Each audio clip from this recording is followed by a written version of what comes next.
Have you ever wondered why you perform better when you procrastinate? It's like you have some sort of weird superpower where all of a sudden you're amazing and like, why didn't you just show up when I needed you? Well, two scientists discovered exactly why and how you can use it to your advantage. Funny enough, they discovered this over 100 years ago. I'm just frustrated. So I'm gonna tell you the only 3 things you need to know to fully take advantage of this awesome formula. The formula itself, how it just changes everything you know about procrastination and how to handle it, and how to apply it to your life. And stick around until the end because I'll be giving you a free gift using this exact formula to master ADHD over your procrastination. So let's get to this formula. So have you ever noticed that you've been able to totally crush some sort of project and spend 16 hours on that project without even blinking? Okay, it's just kind of weird, it's awkward, but you know what? It works for us and we like it. However, then we have the other side, which is where we can't even get ourselves off of the couch to, for some reason, do the simplest task.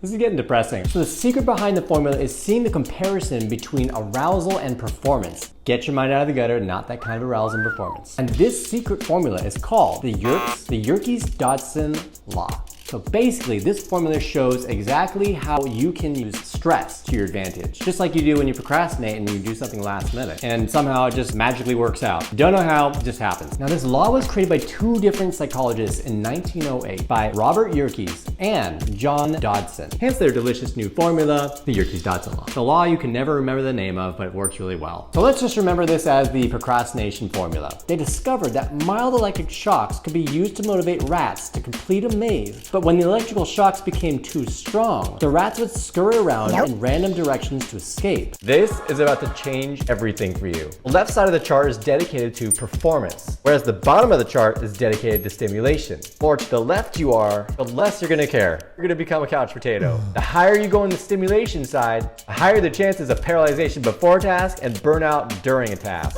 You have to aim for high performance and mid stimulation. The best thing you can do is to find out what your levels are. You want to find out what your range of stimulation is and how it affects your performance. The goal is to find your perfect level of stimulation where you aren't bored and you also aren't overwhelmed. Now when you stay in that area, you will have the highest performance. So here's how it changes everything. So instead of continuously blindly guessing what to do or how to motivate yourself, wondering why people keep calling you lazy even though you're not lazy, you're trying even harder than they are, it's just not working out. Basically, you've been driving in the dark this whole time, having no idea of any direction and no idea how to get to your destination. But what this formula does is it basically gives you a GPS. So you can see exactly where you are and how to get where you want to go in terms of using your performance and your stress level. That way you won't have to keep waiting until you just all of a sudden feel motivated. You actually have a sense of power now. Now don't get thirsty with that power. That's dangerous.